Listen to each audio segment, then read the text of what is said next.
climate risk has, apart from the year 2020, where we were all suffering from COVID, been the number one risk. But over time, it has really become also more homogeneous across all segments of the populations in all countries.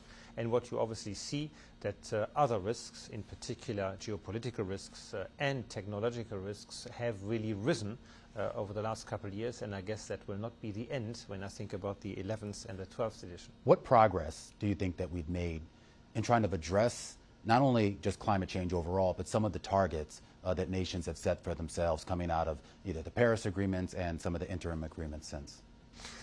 I think we've made a lot of progress in terms of conscience and readiness to tackle the issue.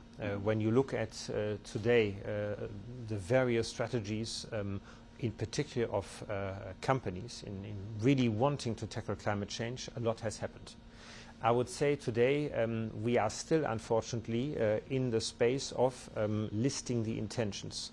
We're not yet in the space of a full-scale implementation of these transition strategies. And I think that's where we need to come next. And secondly, I believe that the governments also need to follow what the companies have done in terms of their own climate transition, which is also an area that needs to follow now. Another interesting data point that came out of the report was around how people viewed artificial intelligence. There seemed to be a broad understanding that there is a tremendous amount of risk there. There also seemed to be a broad understanding that addressing that risk right now is woefully inadequate.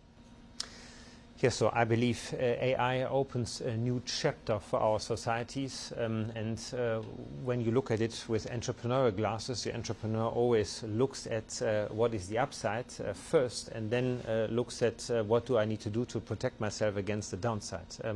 I guess the public debate started this time very much around what are the downsides without ever talking about the upsides. And I think getting this balance right going forward seems to me very important.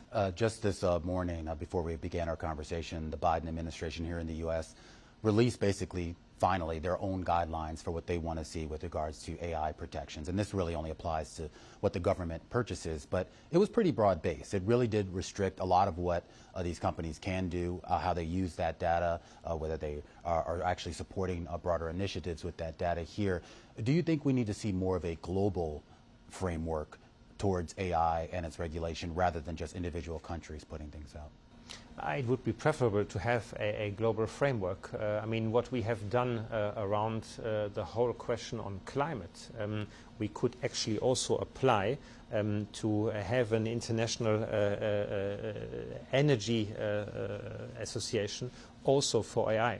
But given the context in which we are in, it will be very difficult to assume that it's going to happen now. So ideally, what we should do is certainly in certain blocks of governments that can work better together than others, make sure that we agree on principles that apply then to a larger range of countries.